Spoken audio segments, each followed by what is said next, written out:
Thank you all for joining us here at I-80 Sports, where today it is 2025. We are at the midway point of the NHL season, so we got to run down some stats, run down some standings, and we got plenty to talk about in this episode. Guys, thank you all for joining us here again at I-80 Sports.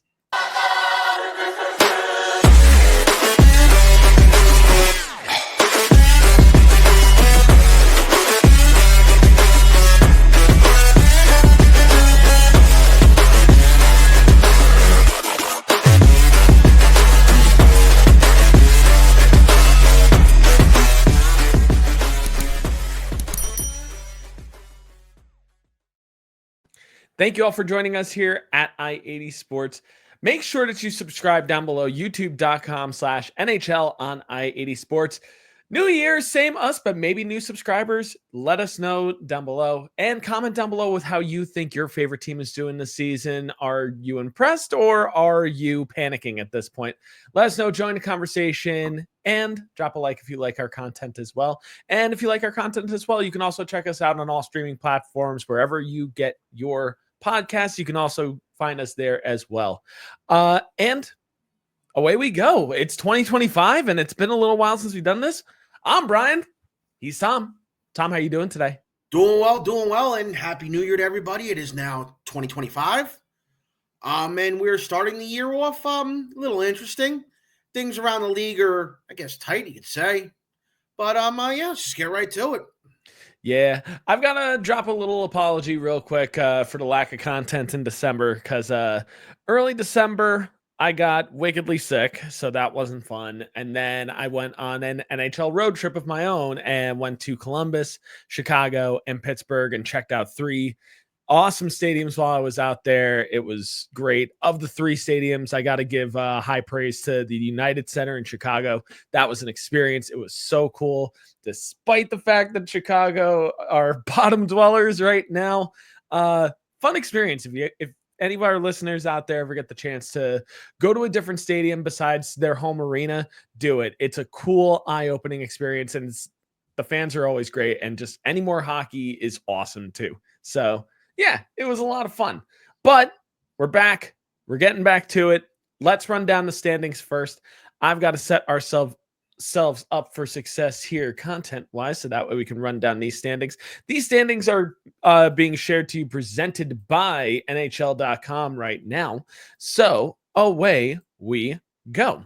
So looking at the standings starting in the Eastern Conference in the Atlantic Division, in first place right now, to nobody's real big shock here, the Toronto Maple Leafs with 54 points.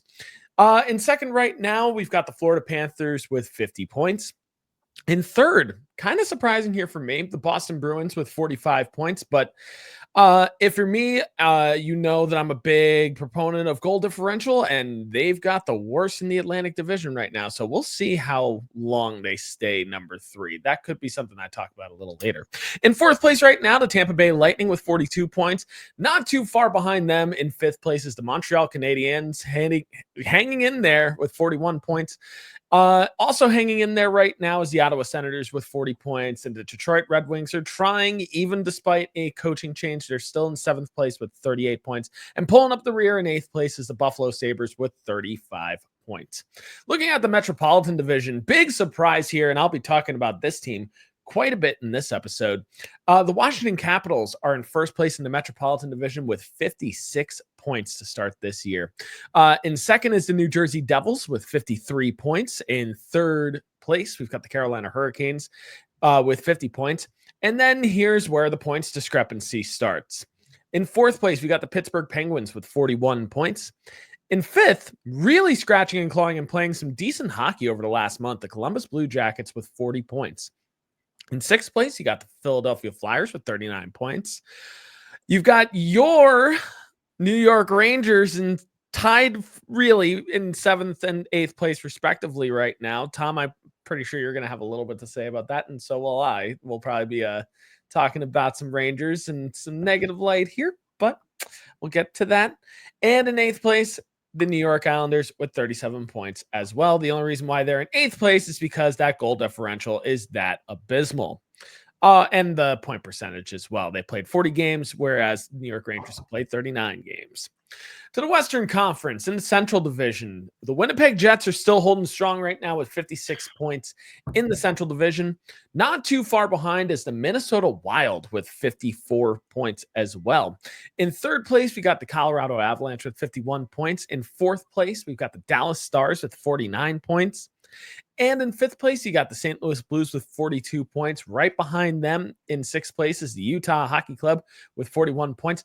God, I hope I don't have to say that name for too much longer. In seventh place, another team we're going to be talking about probably quite a bit here, the Nashville Predators with 33 points. A big separation there in the Central Division. And in last place in the Central is the Chicago Blackhawks, as I mentioned before, with 28 points.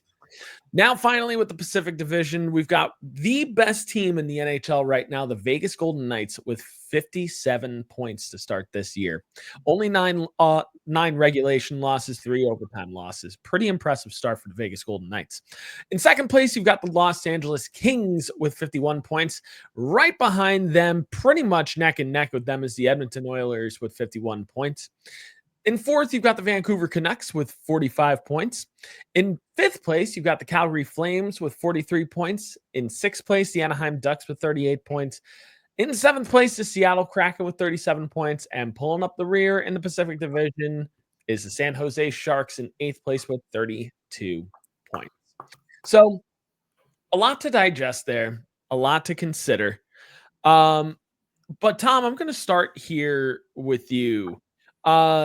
Obviously, we know who the top in the division is. We know who the bottom dwellers are.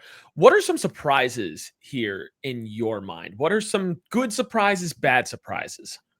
Well, I mean, state the obvious for the Capitals. We all thought it was beginner's luck. Once Ovechkin broke his leg, we said, okay, they're going to come back down to earth. They still trudged through it. Here's what I'm going to say about them, though.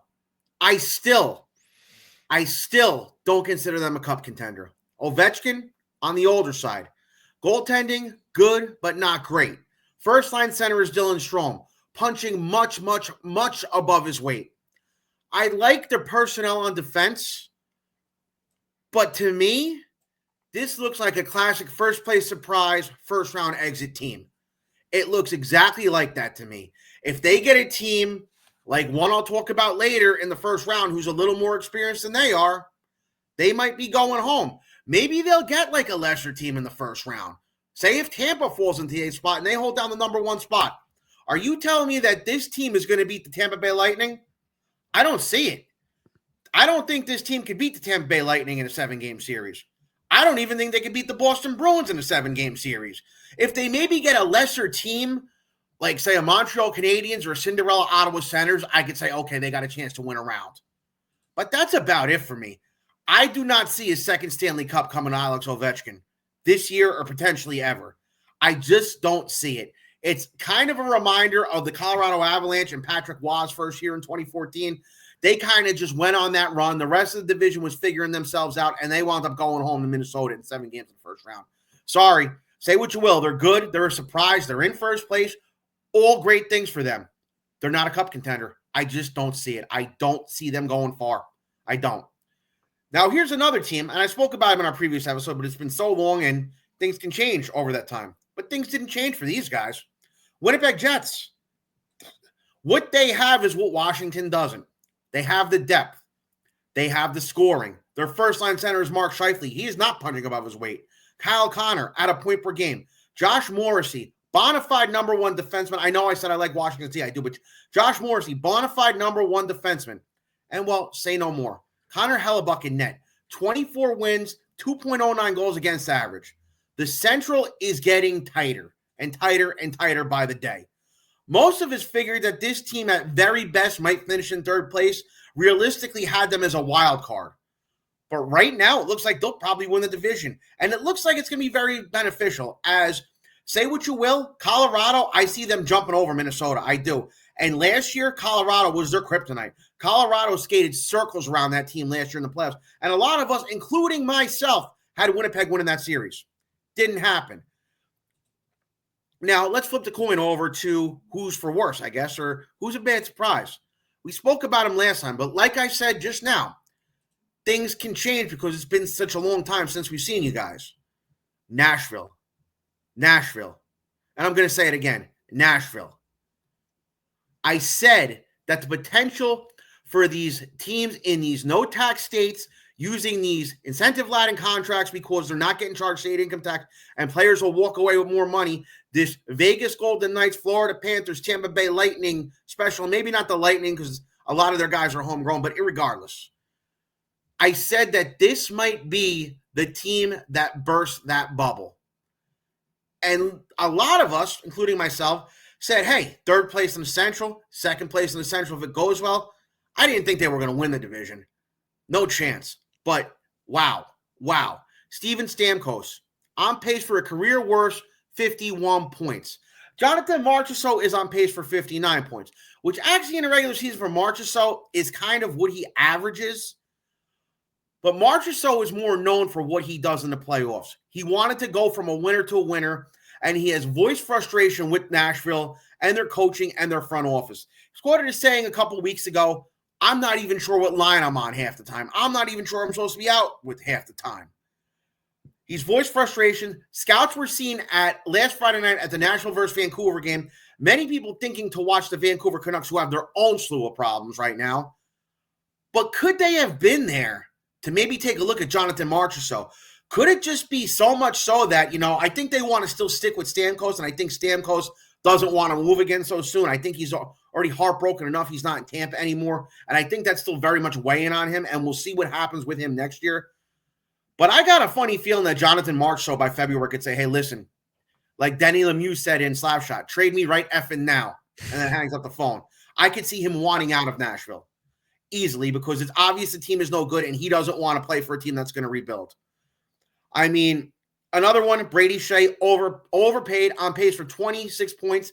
Not a career low for him, but very close to it. Like I said before, you want to keep Stamkos around. Marchessault, you could see him move on. Now, on to my favorite team, the Rangers. It's been a mess, but the mess didn't start with that road trip out west. The mess started with our now dearly departed captain, Jacob Trouba. Jeff Gorton gave him too much money when he acquired him 5 years ago. I liked the trade. It was a nice trade. The money they gave him was ridiculous. Drury saw what was wrong with this team last year. They needed a better third line. They needed a better option up top with Zibanejad and Kreider. I'll talk about Zibanejad in a minute. So what Drury wanted to do is what anybody else would do. He saw where Trouba was. He said, this guy is nothing more than a mid-pair defenseman. Let me take some calls on him, get that cap space freed up, and let me go sign somebody like, say, Jake Gensel or Steven Stamkos. Well, Trouba decided to go stomp his feet in the puddle and say, I'm not going anywhere, and stayed. So Drury went and said, okay, you're staying here. Prove it. You want to be here so bad? Prove it. After that game in Edmonton, I'm not even going to say the Calgary game, that Edmonton game on Saturday night, the wheels fell off. Drury came out and did what any GM now wants to do. It's a copycat league. It's a shrewd league. The days of maybe in the past where you had last decade Pittsburgh, Chicago, and LA being loyal to their core players and letting them stay there forever, many people saw what had happened. Pittsburgh actually didn't fare too bad. Chicago crashed and burned, and LA crashed and burned for a while. In a league right now where you're trying to win a Stanley Cup, the loyalty to core players is no longer there. Look at Vegas. Look at Florida. Nobody's trashing them for what they did, and they won the Stanley Cups. And I hate both of those teams. So he went and did it. But to say, now everybody goes and says, oh, it fractured the room. Maybe it did fracture the room, but I don't blame Chris Drury in the least.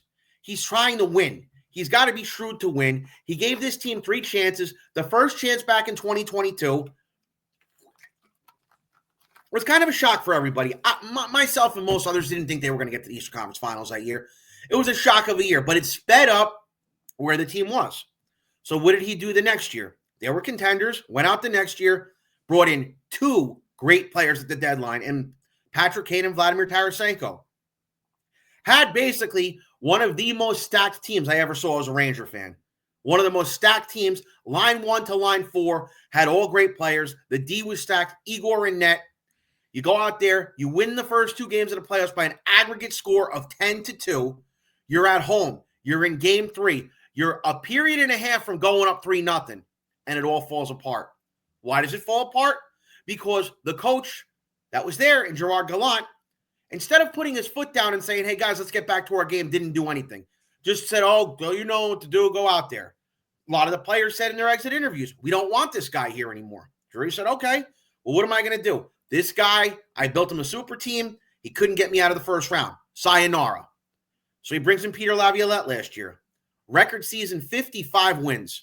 Stanley Cup contender. I thought last year, the 30-year, I don't want to say it's a 30-year drop, but the first one since 94 would come in 24. They came very close. They were one overtime goal away from going up 3-1 against Florida. Then it all fell apart. And I think at the end of the day, Drury went and said, okay, well, I brought plug-and-play guys in at the deadline in my first year. The second year, I brought in superstars, but older superstars and rentals at the deadline of my second year. My third year, I tried to repeat my second year in bringing in maybe more plug-and-play guys. And again, it got me to the Eastern Conference Finals, but it didn't get me out of it. So you know what he went and said? It's time for me to try and go find somebody who is either in their prime or I can swap one of these players out 1-for-1 for a different player. We know he's been hot on JT Miller. A lot of people are. They said there's a advantage ad for Miller swap. Vancouver refused earlier in the year. They very well could have. Nobody knew earlier in the year that this feud with Elias Pettersson was going to spiral out of control and JT Miller was going to leave the team. Nobody knew that Zibanejad was just going to have some hard times, even though he's been playing better lately.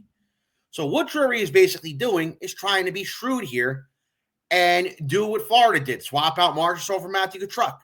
Do kind of what Vegas did. Get rid of guys like Max Pacioretty. And I'm drawing a blank on another name. Max Pacioretty and another name who I'm just drawing a blank on. And bring in better players like Jack Eichel and Thomas Hertl. That's exactly what Drury is doing. He's trying to go younger, but he's trying to bring somebody in who's already established and in their prime.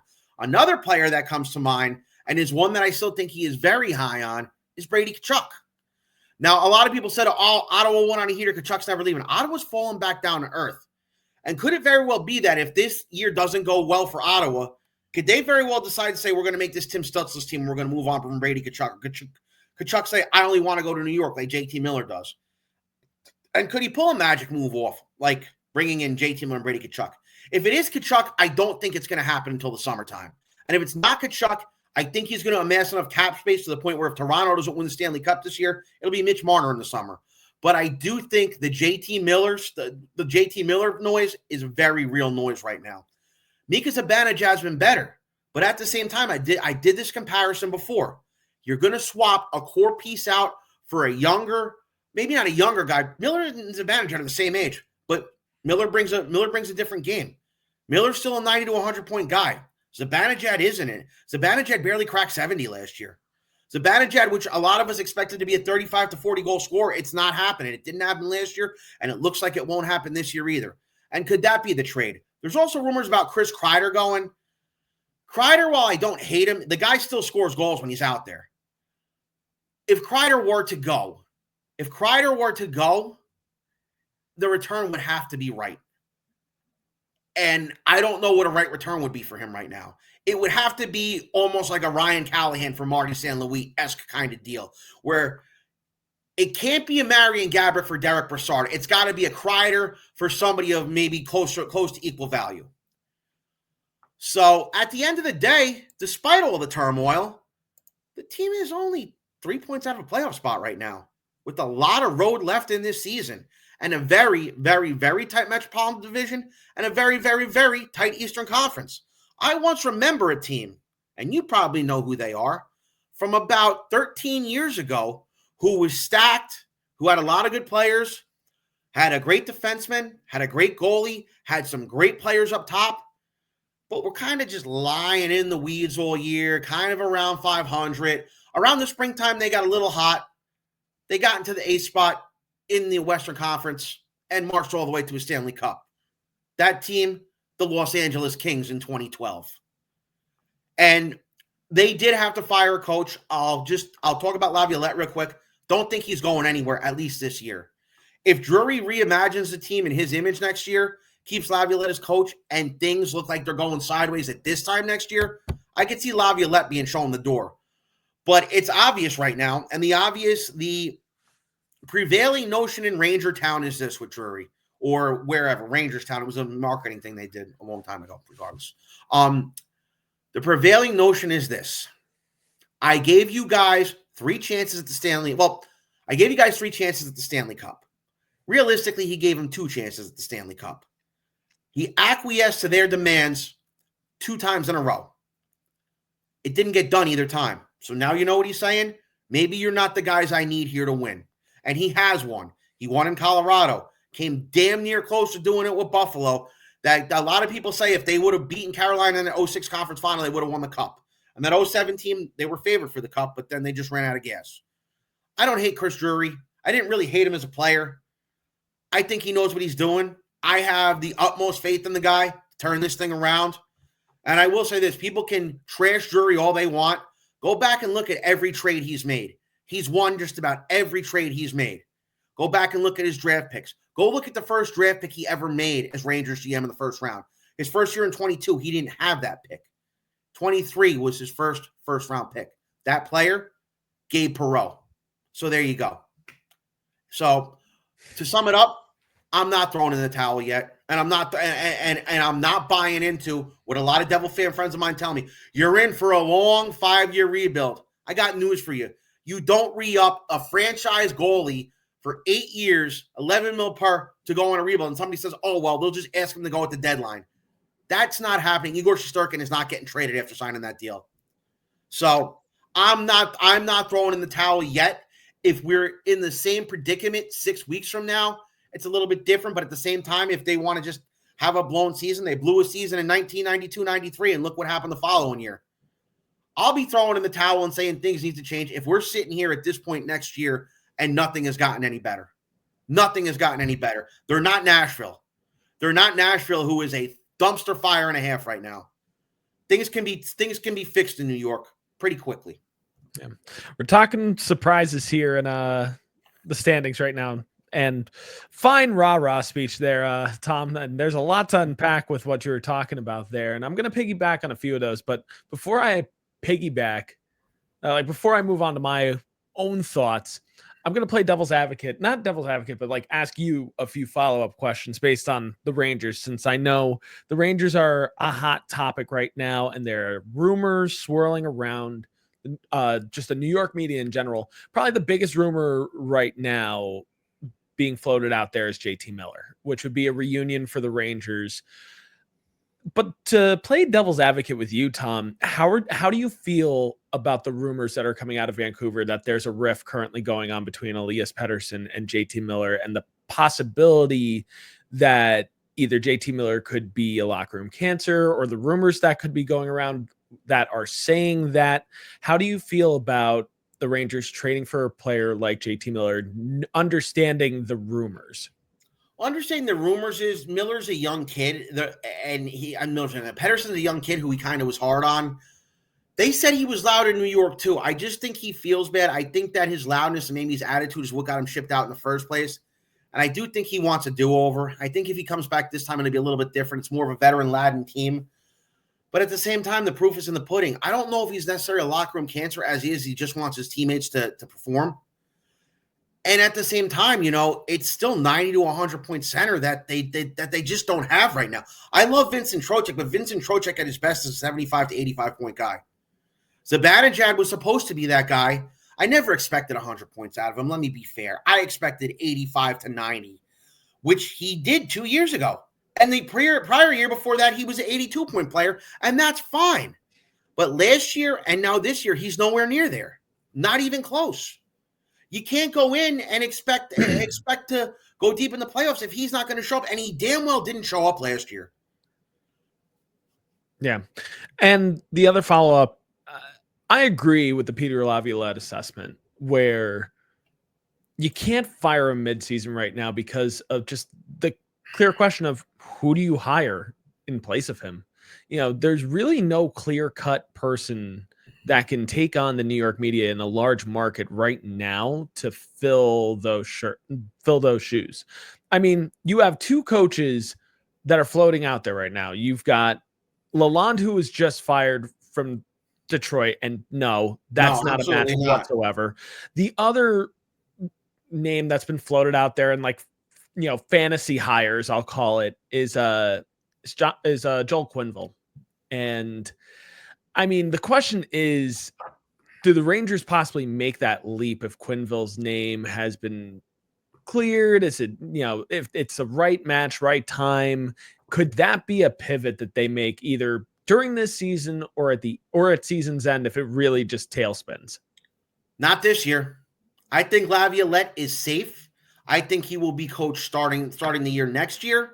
I think if Drury can reconstruct part of this team, like I said before, he'll keep Laviolette on. If he built the way the team looks beginning of next year and they're not responding to him, if Quenneville is still sitting there available next year, then I could see it happening, but not this year. Yeah. Overall with the Rangers, I think they're a big surprise in my mind, just because it's a major fall from grace. They were a Stanley Cup favorite last year, President Trophy winner last year, and now it just seems like they can't get out of their own way. I mean, it feels like one of the only players currently performing for the New York Rangers is Artemi Panarin. Like, if I run down the stats right now for the New York Rangers, it's kind of surprising. I mean, in 37 games played, Artemi Panarin has 40 points. Perfectly fine, perfectly serviceable. He's a -9, but that's the product of the fact that, this team's been inconsistent and has really been allowing too many goals. And a lot of that falls on the defense. But the problem is you've got to fall off from there, and you've got some albatrosses to address here. Riley Smith, who came in as a player to really, fortify the top 6, realistically top 9, float between the second line and third line in some scenarios.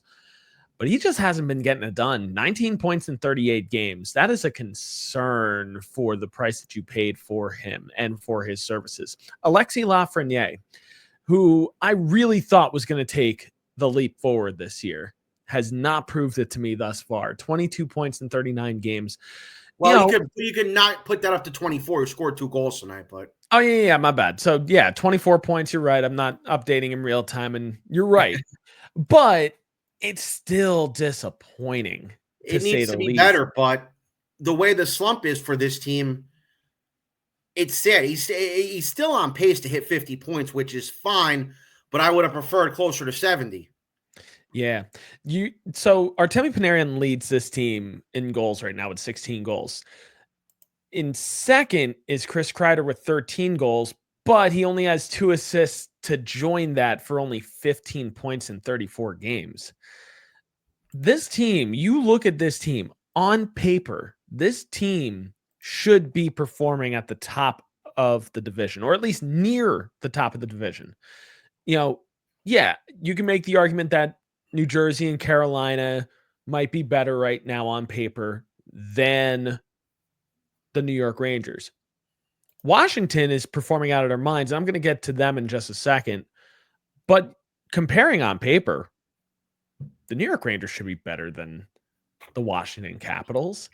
I think part of what's obvious here is I think Igor has been playing hurt longer than what's been let on. And I think that hasn't helped the New York Rangers as well. I think also that defensively, there are some problems here. And it's not in the talent of these players. I'm wondering if the panic should be for Laviolette right now. Does he need to change his approach? Just because I feel like this team has stopped responding to him. Well, you know what it was? He changed the way they played. He changed to kind of a hybrid play in the defensive zone, a hybrid way of playing in the defensive zone. He since has kind of ditched that and gone back to the 1-3-1 that they used last year. It's worked better. It's given them better results as of late. They've been in a lot more games. They haven't been completely blown out. They went back to it, I think, after the Tampa game. So, they've been in every game. The Washington game was the only one where they really didn't look that good. The Florida game should have been a win. It was just some bad plays by, once again, Mika Zibanejad and K'Andre Miller. That game should have probably been a win. They're tied 3-3 with Dallas right now after blowing a 3-0 lead. That's a little concerning, but they played just maybe a little too loose in that first period, but the game is still winnable.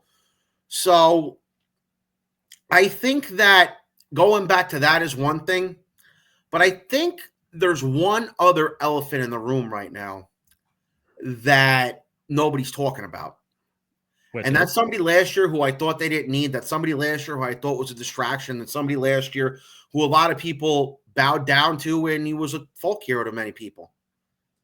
And that player is Matt Rempe, believe it or not. The game against Dallas, not this game, the game back right before Christmas in Dallas, when Rempe was out there, every player on Dallas seemed more concerned about what he was doing than playing the game. If you remember back to 06, 07, when they had just signed Brendan Shanahan, a lot of people had the same predictions for them. And they hit a little rut in the middle of the season, kind of like they're doing now. And it was Yager was shadowed every game. Shanahan, everyone was saying Shanahan needs better line mates. Shanahan's carrying his line too much. And in February, unbeknownst to anybody, they went and made a trade. They traded Jason Ward to LA for Sean Avery. And a lot of us were like, well, who the hell is Sean Avery?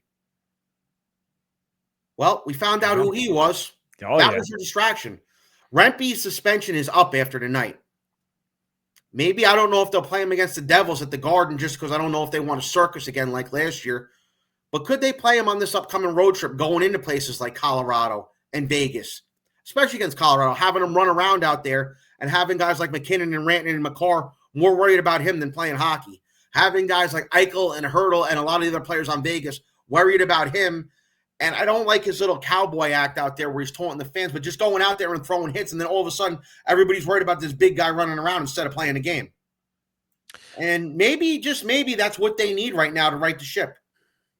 Maybe, just maybe, devil's advocate there with Matt Rempe. In 5 games played, he has 24 penalty minutes. And yeah, a chunk of that is for the 2, 10, and 5 that he got against Dallas. But it bears the question, helping or hurting? Because when Rempe's out there and they're using him properly, when they used him properly last year at the end of the season, he was effective. And he was an effective distraction.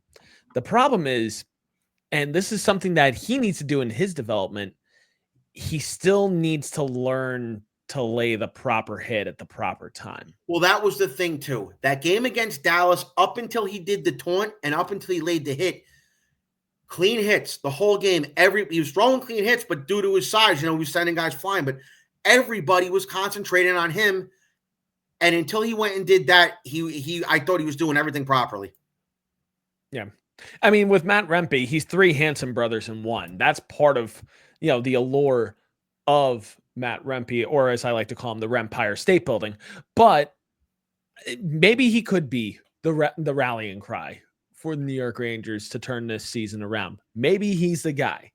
Maybe it's a trade that comes down the line. I don't know what it is, but the Rangers need something at this point because they are very quickly going to find their other way on the out and out of the Metropolitan Division if they're not careful.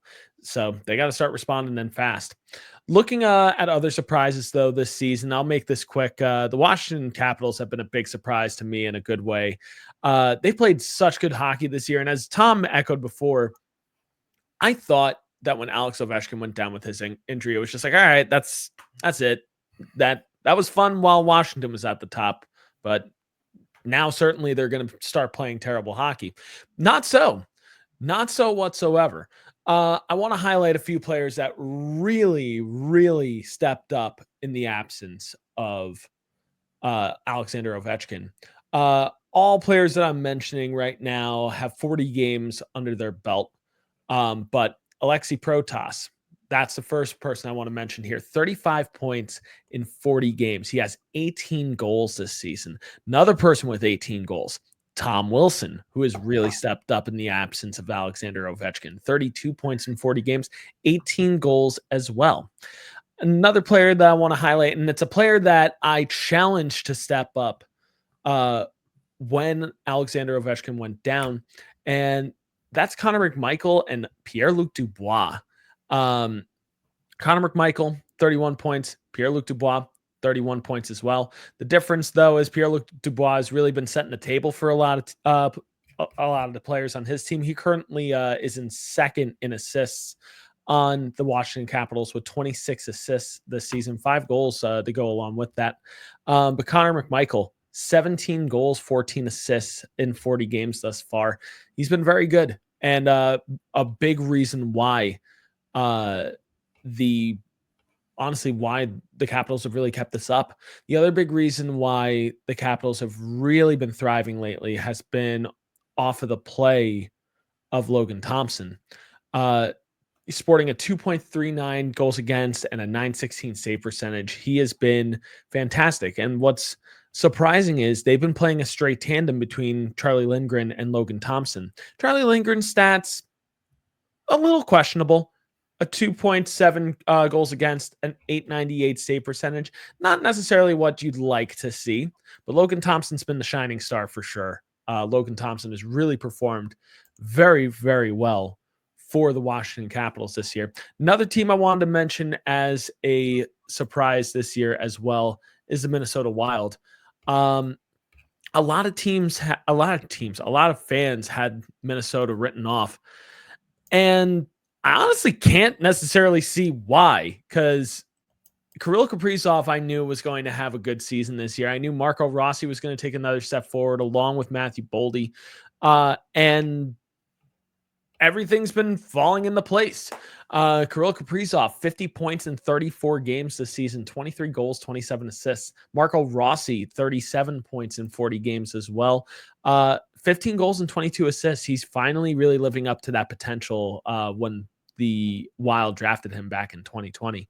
Matt Boldy, 34 points in 40 games as well. And Matt Zuccarello, I want to point out here, he's got 25 points in 27 games. He's nearly a point per game at 37 years old.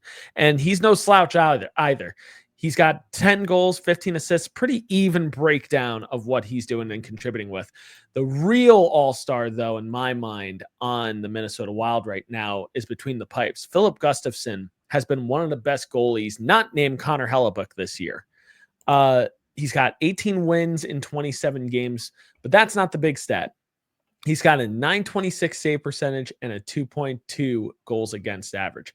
I think he could easily be in the Vezina conversation by the end of the year if he keeps this production up and he keeps Minnesota propped up in the Central Division.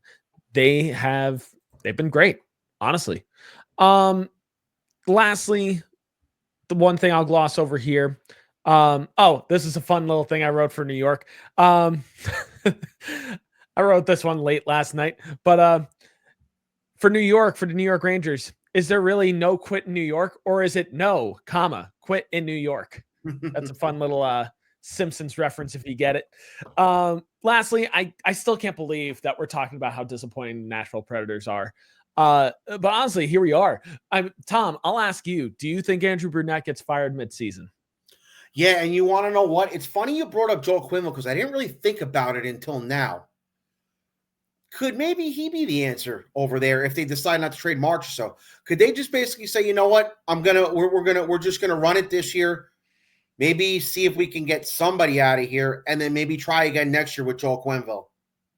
Could he be the answer in the offseason for them? I don't know. Could be. Could we see Barry Trotz pull a Lou Lamoriello and get behind the bench by season's end?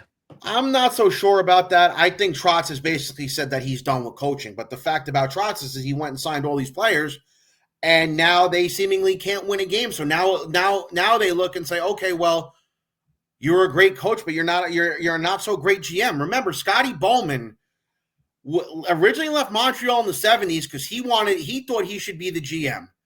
The Molson family who ran the team said, no, he shouldn't be. You don't know enough of the business side. You don't know enough of contracts. There was no cap back then. They said, no, you're not going to be the GM. So he went to Buffalo. He did coach a little bit in Buffalo, but his main purpose in Buffalo was to be the GM. Those Buffalo teams, while he was there, were not that great. Sometimes the best coaches don't make the best GMs.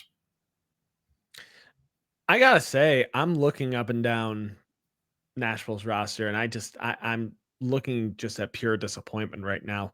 Your top point getter is Philip Forsberg with 33 points in 40 games. I mean, fall from grace for him. Jonathan Marchessault, 29 points in 40 games. All right, fine, sure. Steven Stamkos at 25 points in 40 games. it shouldn't be happening. No, it shouldn't be. It shouldn't be happening, period. Roman Yossi is having a down year for himself. He's a minus 22. He's not even going to be in Norris talks, more than likely. And this is one of the best defensemen in the league. It's disappointing. And I look at this team and it's just like, okay, well, back to the drawing board. But the problem is they put their eggs into the basket of we are a playoff team.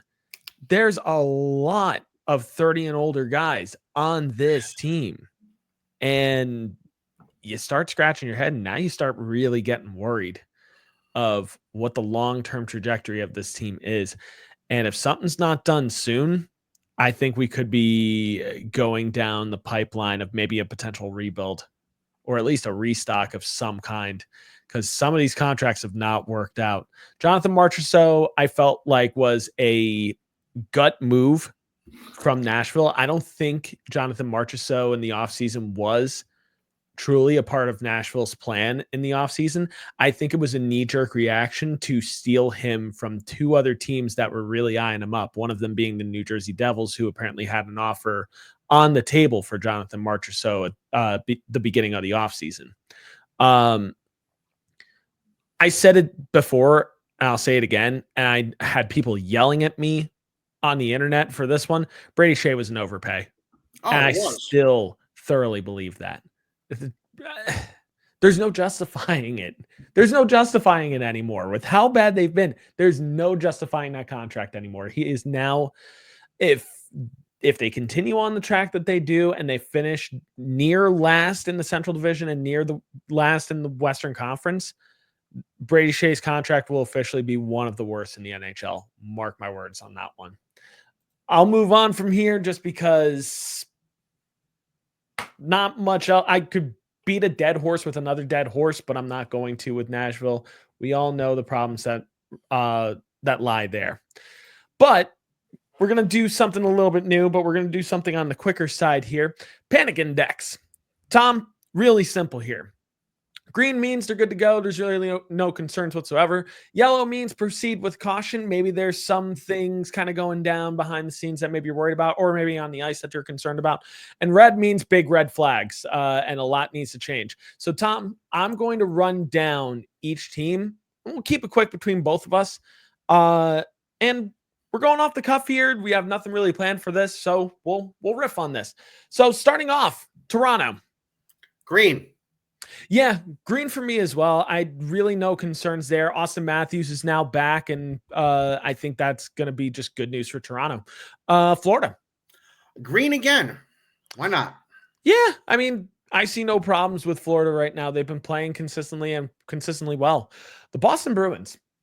For what they are, I'm going to say green. They're not the stacked team they were 2 years ago. They're not even as good as they were last year.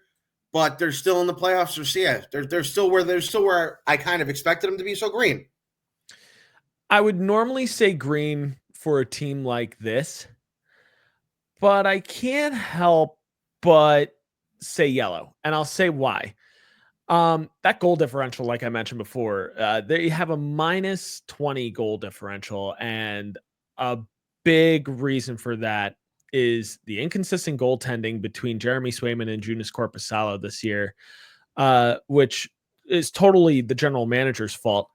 But David Pastrnak, 42 points in 42 games. Brad Marchand, 32 points in 42 games. Then you have a fall off in third place with 21 points in 42 games with Pavel Zacha. This team, beyond Brad Marchand and David Pastrnak, struggles to score. And that's why I'm going to say proceed with caution. I'm going to be interested to see where they are at season's end. Tampa Bay Lightning. As long as they're above the playoff line, green. As long as they're in the playoffs, you don't write them off. Yeah, I'm going to say cautiously green, which I know seems like a bit of a cop out. But they've got Andrei Vasilevsky. They've got one of the best goaltenders in the NHL, and I could see him and Vezina a conversation at year's end as well. He's been performing very, very well. And the team in general has scoring coming from a few different people between Jake Gensel, Braden Point, Nikita Kucherov, Brandon Hagel. So I'm not worried about this team. If anything, I think I could see them jumping over the Boston Bruins. Montreal Canadiens. I'm gonna say somewhere between green and yellow. I don't think they have any cause for concern. They're sniffing the playoffs. I don't know. They're kind of an incomplete for me. For me, and this is going to sound weird, but I'm going to say green. And the only reason why is they're performing better than a lot of people have thought. And I think that's a good thing. Lane Hudson has been a positive story for the Montreal Canadiens, potential Calder finalist at year's end if he keeps up his production. Currently leads rookies in points with 30 points. But I think there's some stuff to look forward to in Montreal finally. I think there's finally some enthusiasm. So I'm going to say green just because we don't really expect much from Montreal right now. Ottawa Senators. Yellow. Here's why. Obviously, now they're having a better year. They were in a playoff spot for a little while. They're kind of back out of it now. At what point in Ottawa are they going to say we have to do something else? You know, last year they loaded the team up, bringing in Tarasenko. They had Tarasenko, Giroux, Kachuk, Stutzla. That team should have made the playoffs last year. The East, you know, the Atlantic, you had your big three, Toronto, Florida, and Boston. Toronto, Florida, Boston, and Tampa. And everyone says, oh, well, the Atlantic was tight last year. Yeah, but the Metro wasn't. The Metro wasn't. They could have gotten that last wild card spot over Washington, but they didn't. Yeah. And at what point with Ottawa, if they don't make it this year, if they fall down and fall below 500 again and are well out of this thing by next month, at what point do they say we got to do something else here? So I'm going with yellow because Ottawa right now, they've been playing with fire for too many years. Yeah, I'm going to say yellow, and I'll keep it simple. The only reason why they're not red right now is Linus Ullmark has been playing like a man possessed. He's one of the best goaltenders in the Eastern Conference right now. So yellow in my mind. Detroit Red Wings. Red, just like the red in their name. I bring Vladimir Tarasenko. You had Patrick Kane. You had Tarasenko. Kane all of a sudden has gotten old. Tarasenko looked old last year for Florida, but you still had Larkin and DeBrincat there, and it's the same thing. The Red Wings were sniffing the playoffs last year, probably should have made it, blew it on the last day of the season, and now where it looked like they're nowhere near it. And this was a year everybody had said, okay, they finally, made some moves. They finally have the players. They're finally going to get back in, and it looks like they're not. I'm going to say red, and it's the same thing. I bring up the thing with Brady Tkachuk before. I know it wasn't particularly talked about much, but it's the same thing. Could Dylan Larkin say, man, I've been here my entire career. I've only been in the playoffs my first year in the league. The team is going nowhere. Trade me in the offseason. Trade me. I want out of here. I want a fresh start somewhere else where I have a chance to win. This thing is going nowhere. Yeah. I'm going to say red. This is failure to launch at this point, and it's getting to the point where maybe you start looking in the front office like, Stevie, what are you doing? Like, helping or hurting? That was a mistake. You can't do that. I guess they wanted to do what Colorado did with Joe Sakic, and it did work out well with him there, but I still don't think it was a good move doing that. Yeah, I don't know if the Yzer plan's working at this point. Buffalo Sabres. Red. And it's going to be red for who knows how long. If crimson red was an option, crimson red, because you almost just start to think, like, what is going on? The goaltending has been abysmal. The defense has been questionable at best. And it goes down to a Lindy Ruff system. Lindy Ruff systems typically don't play good defense, but glimmer of hope. Lindy Ruff's first year in Dallas, not very good. Second year, made the playoffs and made noise. It's a recycled coach. I don't like when it's a recycled coach, but New Jersey, when his first year there, missed the playoffs, not a very good team. Second year, made it to the playoffs and didn't look back. Could the same happen in Buffalo? It would take a miracle, but stranger things have happened. Speaking of the Metropolitan Division, Washington Capitals. Green, but they're still not a cup contender. Yeah, green in my mind, for sure. I see no reason why they would be any other color. The New Jersey Devils. I'm going to go green, but like I've been saying about the Devils, they still have more games played than everybody else. I don't think that's going to be a deciding factor. I don't think they're going to crash and burn because of that. But that's just something I see with them. I'm still green, though. Still green. I'm saying green also because this is a far better Devils team than last year. And it's the acquisitions in the offseason for the Devils have all pulled their weight. Jacob Markstrom has been one of the best goalies of the last month.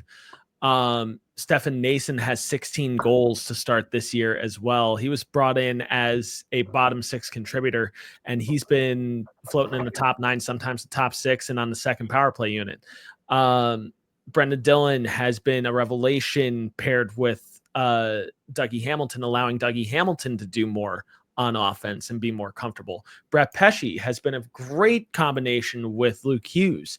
So the Devils green in my mind. I was going to say yellow before last night just because of the 4-game skid. But after Markstrom stood on his head and this team played with a lot more heart, it's green for me. Sheldon Keefe has been a very good coach for them so far. Carolina Hurricanes.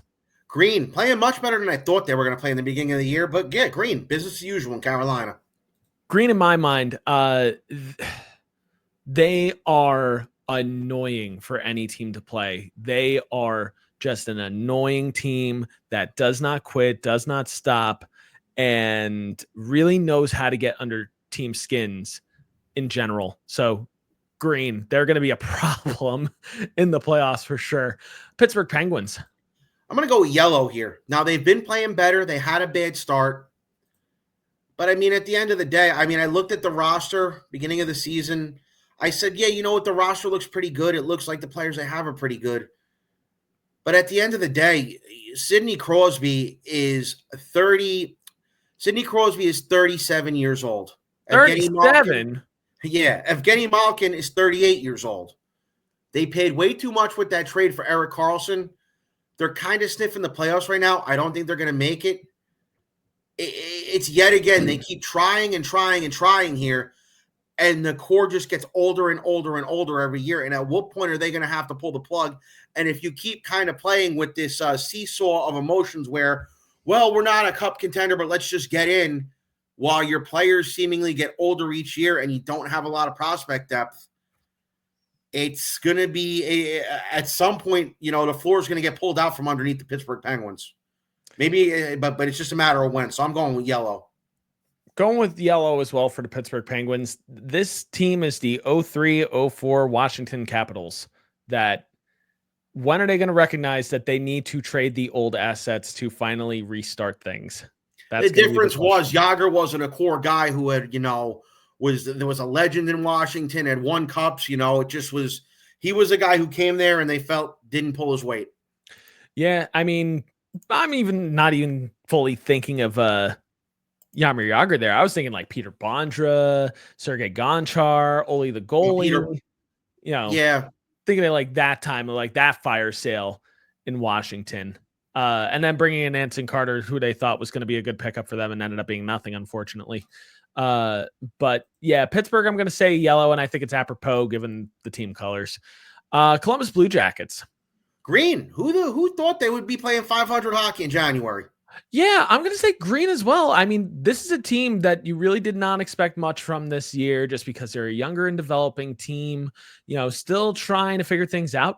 Zach Werenski, we could be talking about Zach Werenski maybe as a Norris Trophy finalist at the end of the year. 45 points in 40 games. He's been doing that not so quietly also. And Kirill Marchenko, big highlight for me of my trip to those different cities. Kirill Marchenko was a ton of fun to watch live. He's got 43 points in 40 games, and he is a fun player to watch in Columbus. He's a good reason why you should watch Columbus games more often. Sean Monahan's also been great too, 40 points in 40 games as well. Wish the goaltending was a little better, honestly, but just green flags all around right now for the Columbus Blue Jackets. Really fun to see. Philadelphia Flyers. Red. Really? We saw it coming. Tortorella and Mitchkov are not getting along. And last year, the Flyers punched well above their weight. And it's always been the problem with the Flyers. The Flyers, every time you think they're going to go into a rebuild and do it right, have a good season and think that they're better than they really are. I'm going with red with the Flyers. Something's got to give out there, especially with the problems Tortorella's having with his best player. I'm going to say yellow because I don't think we're at I don't think we're necessarily at the blowing off point right now. I think there are some things that you can still glean from the Philadelphia Flyers right now. Travis Konechny, 43 points in 40 games. He's been having a great season this year in general. And honestly, that's probably about it. Well, also, Matvei Michkov has also had a great season too. 29 points in 38 games. He's second in rookie scoring right now. He should conceivably be a finalist for the Calder Trophy this year, conceivably, so long as he keeps up the production. And he's coming up big in clutch moments. He scored an overtime winner in December.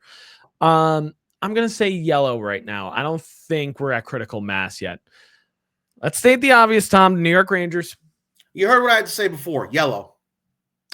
I'm gonna say red. I thought you were gonna say red. I'm saying yellow. I'm saying yellow because there's still a lot of road left.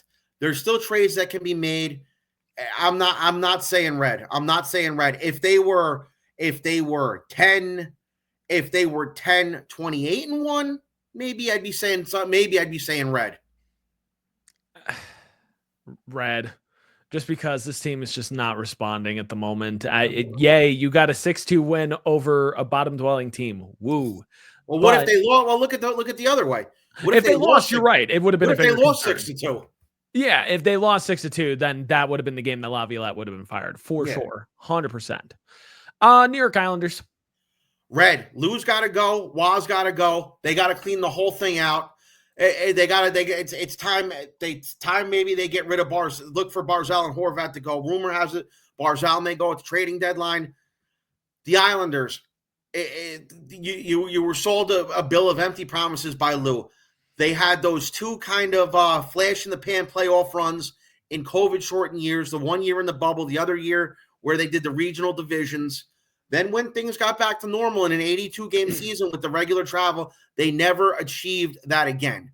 We all thought coming back in 21-22 that they were going to win the division that year and be a shoo-in contender in the East. They didn't even make the playoffs that year. The 2 years after that, first round and out. It's time to blow it up on the island, and it's time to tell Lou, hey, listen, man, it's time to retire. And it's time to maybe tell Patrick Waugh, hey, listen, man, you're a great junior hockey coach. Maybe go back to the Quebec League and coach. You're not cut out to coach in this league. Have you watched some of Patrick Waugh's pressers lately? I haven't, but I heard he stopped. I heard when they had an open practice, he stopped the practice, picked up the microphone, and apologized to all the fans for the way the practice was going. It's rough to watch his pressers at the moment. He has no answers. He has no answers at the moment. And to me, when a coach comes to the podium or comes to a microphone and has no answers, that's the time you got to go. That's the time where it's just like, you know what? Thank you for everything you've done, but we're going in a different direction. It starts from the GM, though. Lou's antiquated ways don't work anymore. Agreed. Dude, Lou should have retired when he left the Devils. That's when he should have retired. But the problem is now he's running New York into the ground. And there's a reason Shanahan threw him out of Toronto as well. Yep. This team is just not fun to watch right now. It's great to see, a former Devil in Kyle Palmieri have a decent season and having a career renaissance of his own. But you got players that should be performing way better than this at this point. Bo Horvat, Brock Nelson, Matthew Barzal, all players. Anthony Duclair, 6 points in 12 games in the games he's played. But it's nothing good to say about the New York Islanders. Moving on to the Western Conference, Winnipeg Jets. Green. Enough said. Minnesota Wild.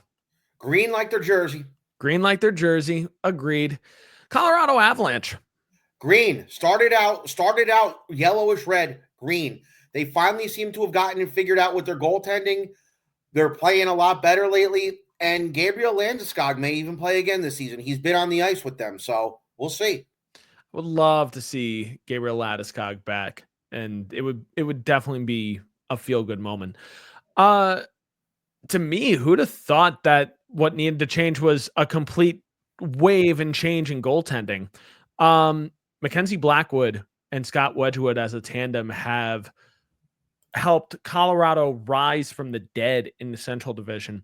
Mackenzie Blackwood, in 8 games started so far this year for the Colorado Avalanche, he's got a .938 save percentage and a 1.69 goals against average. And Scott Wedgwood, in 6 games played, has a .917 save percentage and a 2.35 goals against average. If they play enough games in Colorado, they could all of a sudden sneak into the Jennings Trophy conversation by year's end, which I did not have on my 2024-2025 bingo card.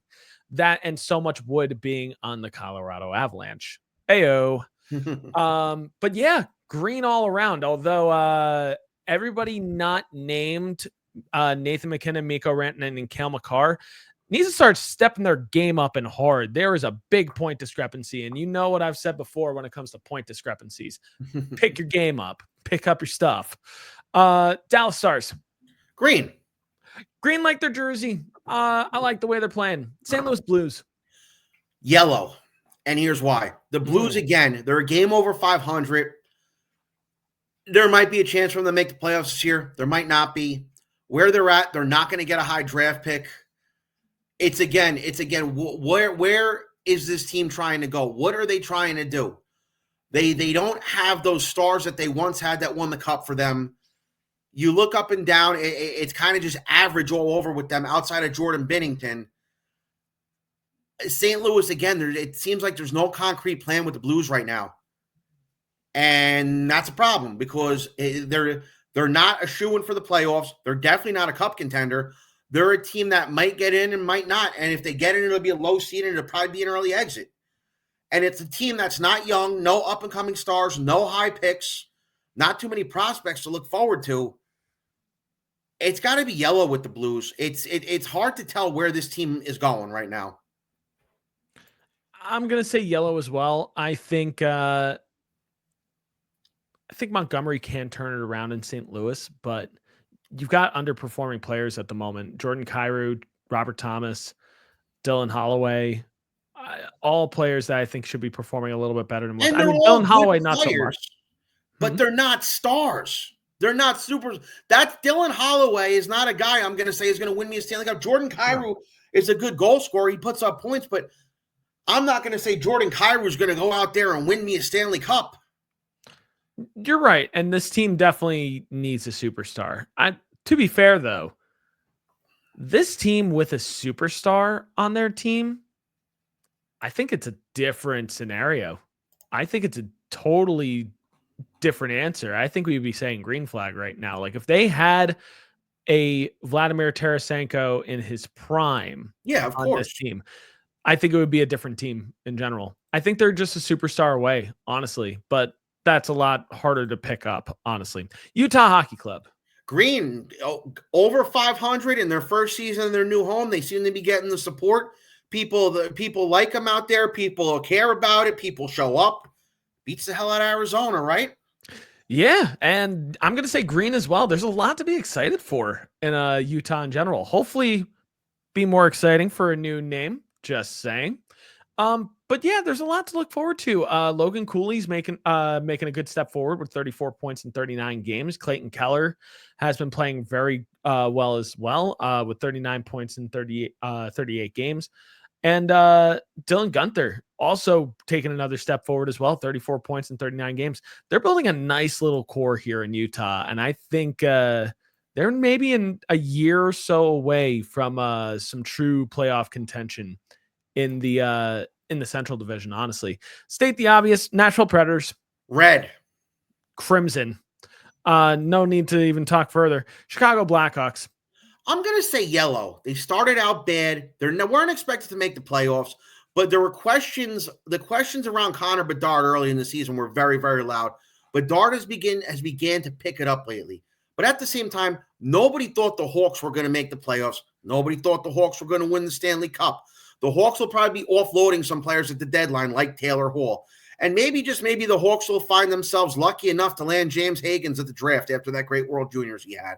So I'm going to go yellow with the Hawks because they have been playing better as of late. Obviously, before the shellacking at the hands of the Rangers the other day. But Bedard, their future, the guy who they want to build around, hopefully the next great Blackhawk superstar, and hopefully the leader of the next great Blackhawk dynasty, has begun to pick it up. I'm going to say yellow as well. I think you would have preferred Chicago to be performing better at this point. But there's still a lot to look forward to as well. Connor Bedard has 35 points in 40 games. He's playing perfectly serviceable hockey in my mind. Frank Nazar, finally back, and he's off to a slow start with 2 points in 11 games. But I'm not too concerned about that. He's going to be a part of that future core I honestly could see. Philip Kurashev could also possibly be a part of that push forward as well into the future. One player to kind of keep your eye on as we go into year's end and maybe, pokes his head out towards year's end, Drew Commesso. He's got 2 games under his belt this year. But could we start seeing him more at the end of the year if they decide to move on from Peter Mrazek? Arvid Soderblom would be the clear starter if Peter Mrazek were to be moved. But Drew Commesso should be a player that should be on a lot of people's radars, especially if you watched him in World Juniors in years past. Vegas Golden Knights. Green. Yeah, big green flag there. LA Kings. Green. Green as well. Edmonton. Green. Vancouver. Yellow. This situation there with Pettersson and Miller has got to get taken care of. They're still in the playoffs right now, yes. But if this drags on and on and on, they could very well fall right back out. They're going to have to figure out what they want to do. They're either going to trade one or the other or keep both of them. I don't think keeping both of them is a thing right now. As much of a better as Miller's stats are, I think that Miller wants to be traded back into the United States and wants to be back east, closer to Ohio, where he's from. I think that at the end of the day, they are going to trade JT Miller and keep Elias Pettersson. I think Pettersson seems to like Vancouver. He's younger. He's more part of the future there than JT Miller is. But it's a hard yellow right now with them because they won that division last year, and a lot of people were expecting them to build on what they did last year. And while they haven't been a total dumpster fire like the Nashville Predators, these issues are really holding them back right now. Yeah, I'm going to say, honestly, possibly red at the moment, just because this is a major concern and a possible team breakup. And if this isn't solved, I mean, the fact that the rumors have come out to the public between Elias Pettersson and JT Miller could possibly be a fireable offense to Rick Tocchet. And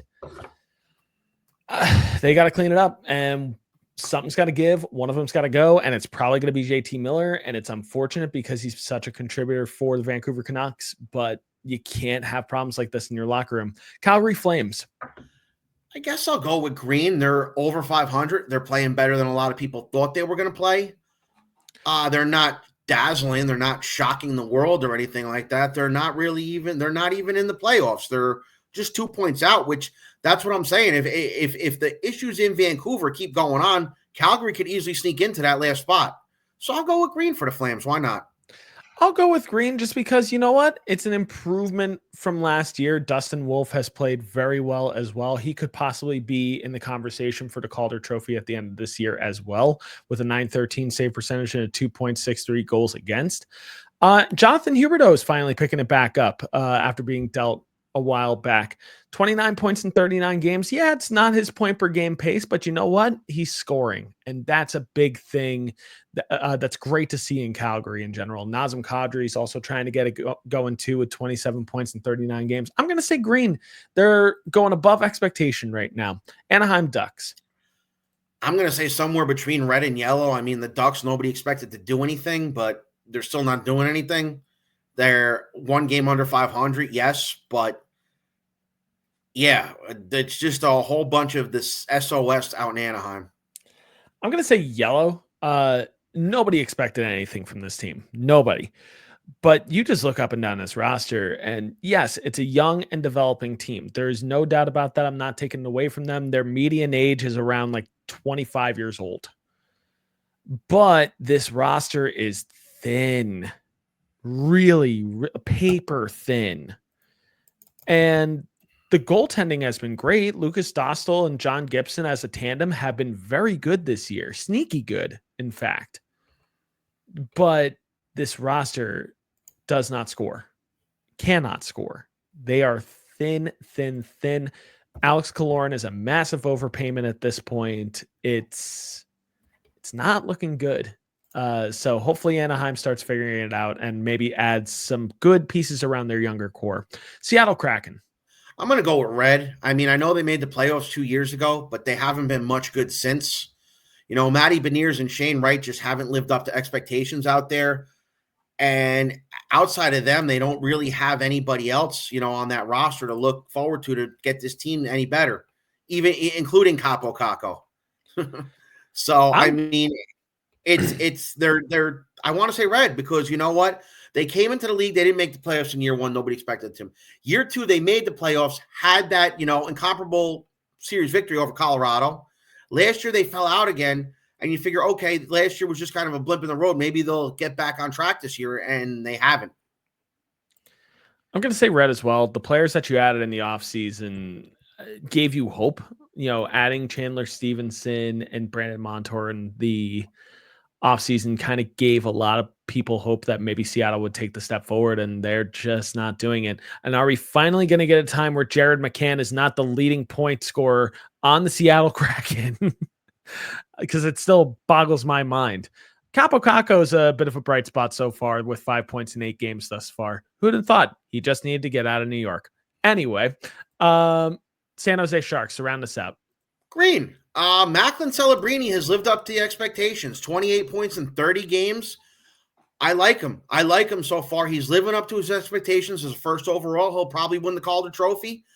A lot to look forward to in San Jose, but obviously still a lot of work to do as well. I'm going to say green as well. Look, yes, they are in last place in the Pacific Division, but we knew they were going to be in last place in the Pacific Division. But there's a lot to be excited for here. Macklin Celebrini. I mean, you've got a really nice core forming in San Jose with Macklin Celebrini, William Macklin, Will Smith, and I'll even include Fabian Zetterlund in that core. He could be a player that could be dealt at the deadline, though. He could be a name to watch. But they've really built a nice core in San Jose. And then Yaroslav Askarov, who could potentially be your starting goaltender next year, has also played very well in limited gameplay so far this year. Yeah, I'll say green for San Jose. Now, there's a lot of content that we still have left to cover, but Tom, I'm going to put you on the spot here. We have gone pretty long in this episode. So you down for a news catch-up episode next week? Yeah, if we want to just go over some of the stuff that we didn't do, that's no problem at all. We did have a lot of catching up to do. We'd like to jump next week onto some other stuff we were planning on talking about today. No problem at all. Yeah, we still need to run down some stat leaders as well as give our thoughts on the Winter Classic as well as the World Juniors and give maybe a slight preview to the international face-off coming out soon for the NHL. And I'm going. Yeah, I know. And I'm jealous of that. But I don't want to cheap you guys out by running them down real quick. I want to give them the attention that they deserve. So I'm going to wrap this episode up here. But before we go, I'm going to ask our question of the day, as I always do, because I'm not going to break that tradition. Tom, which team keeps up their momentum and which team turns it around? Winnipeg. They're going to keep their momentum. I still have faith in the Rangers to turn this season around. I do. I'm not throwing in the towel yet. And I still think even if they don't turn it around, there's still some bigger things at hand that we don't know about yet with them. Just a couple other things I wanted to talk about real quick. I do expect, like I said before, the Avalanche to overtake the Wild and get into second or third in the Central. And I will have one knock on your Devils. They are interesting. They haven't been great as late. They did win against Seattle last night. I don't expect them to fall out of the playoffs. They'll definitely make it. But if they're not careful, they could wind up opening that round one as a road team. Anything can happen. I'm going to say Vegas is really going to keep up this momentum. Vegas is, so long as they stay healthy, still is a threat in the Western Conference. Could we possibly see them in the Stanley Cup this year? Time will certainly tell. I also think that Carolina and New Jersey and Toronto and Florida will definitely keep their momentum up. But I'm still going to say it. Boston fans, you should be concerned right now. Unless there's a trade to be made, Boston fans should be concerned right now. Be happy that you're in third place right now in the Atlantic because it can change so quickly for you guys. And I don't know how I really feel about New York. I don't really see them fully turning it around. Maybe they play for pride, but time will tell. But what do you guys think? Do you agree? Do you disagree with our takes? Let us know down below in the comments section and subscribe down below, youtube.com/NHL on i80 Sports. Like I said at the beginning, new year, same us, but new subscribers, it could be you. So make sure to subscribe, hit the bell notification so that way you know when our content goes live as well. And yeah, we'll be coming back with more news next week. We're going to catch up on World Juniors. We're going to catch up on the International Face-Off. We're going to catch up on our thoughts from the Winter Classic and some interesting thoughts there. But until then, I'm Brian. He's Tom. This has been our mid-season recap of the NHL on i80 Sports.